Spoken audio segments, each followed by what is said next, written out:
Olá, vamos juntos ver os principais pontos da lição dessa semana. Curta, compartilhe e assista até o final para nos ajudar.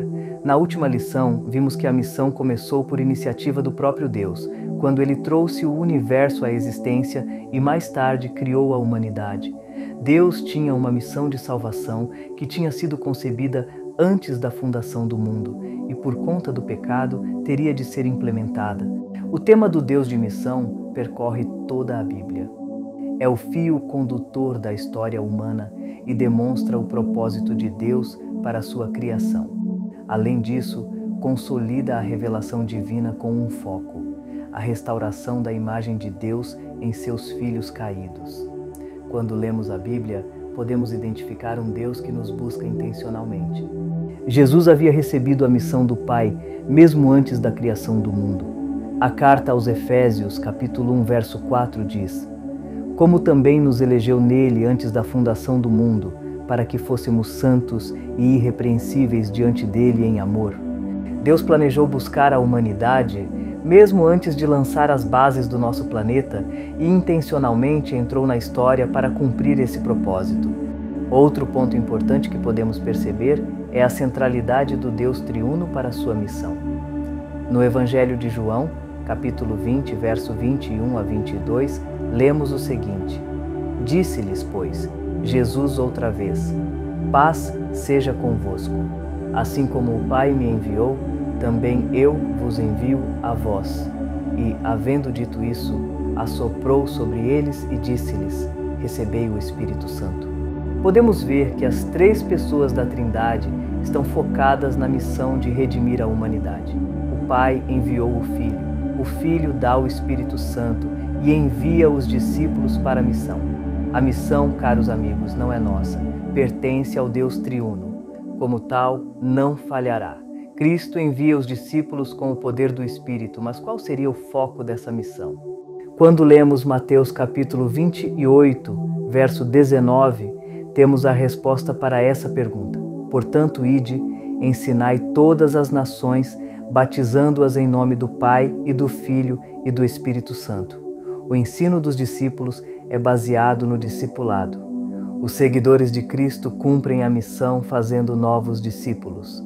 Devemos ensinar a verdade e batizar em nome do Pai, do Filho e do Espírito Santo. Quando olhamos para o livro do Apocalipse, lemos que Deus tem um recado importante para a humanidade.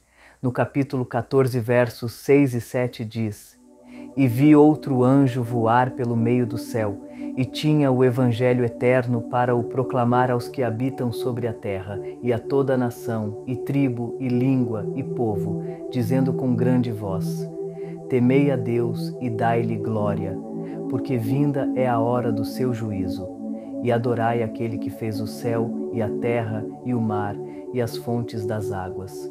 Esse é o único texto nas Escrituras em que as palavras eterno e evangelho estão ligadas. O evangelho é a boa nova da graça oferecida a todos por meio de Cristo, que veio ao mundo para mostrar graça e verdade. Ele viveu sem pecado e morreu na cruz como um sacrifício substitutivo para suportar a penalidade por nossos pecados.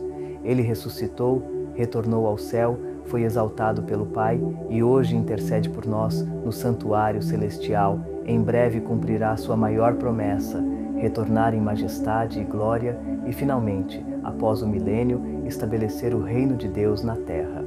Todas essas são realidades essenciais do Evangelho eterno. Contudo, é notável que essa mensagem é eterna. Há apenas um Evangelho que pode nos salvar. Ele permanecerá o mesmo até que a missão de Deus seja plenamente cumprida. Nunca haverá outro Evangelho. Ensinamentos e doutrinas enganosos vêm e vão, mas a mensagem da salvação, o Evangelho eterno, é imutável, e aqueles que creem nele e o vivem em obediência serão recompensados. Ellen White escreveu: a proclamação do juízo é uma anunciação de que a segunda vinda de Cristo está próxima, e essa proclamação é chamada o Evangelho Eterno. Desse modo, é mostrado que a pregação da segunda vinda de Cristo ou a anunciação de sua brevidade é parte essencial da mensagem evangélica. A Igreja de Deus, nesses últimos dias, receberam a mesma missão. O Evangelho eterno, aquele que nunca mudou, deve ser pregado a todas as nações. Você é convocado para desempenhar um papel nessa importante obra. Deus sempre tem tido aqueles que representam fielmente seu caráter e, em obediência, seguem seus propósitos. O povo de Deus é formado por aqueles que foram chamados e que aceitaram seu convite para ser participantes de sua graça.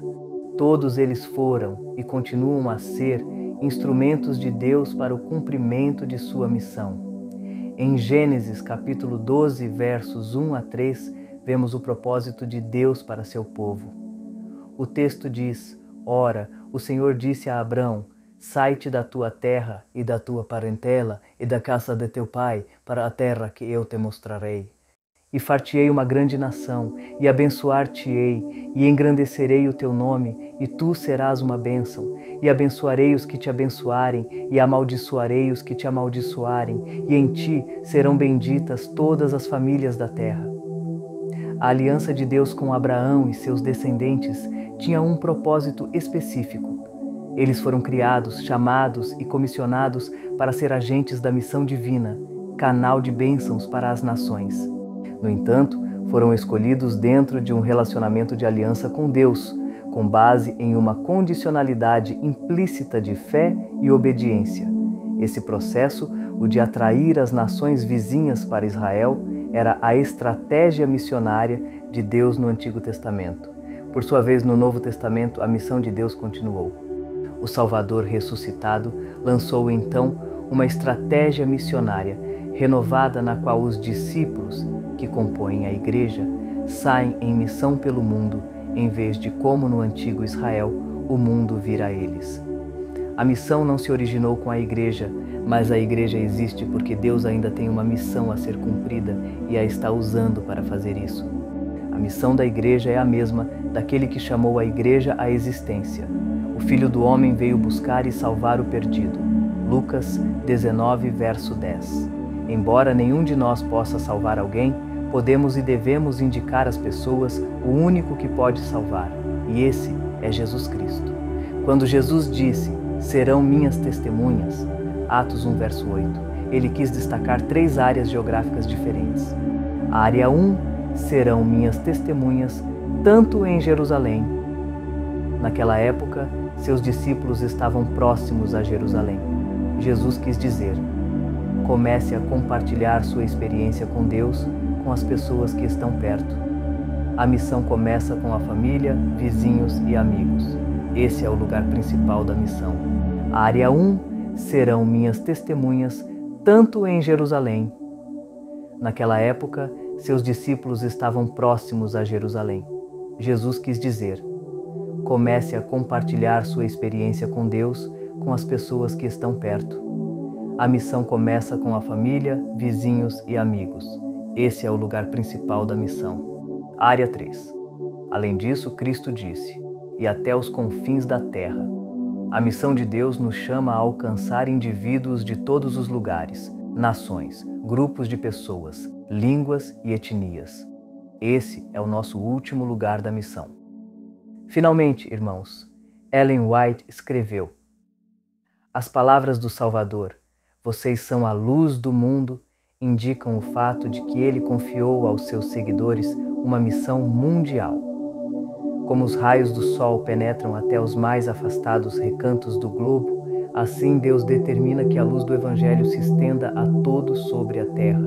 Se a Igreja de Cristo estivesse cumprindo a vontade de nosso Senhor, a luz se espalharia sobre todos que vivem nas trevas e na região da sombra da morte.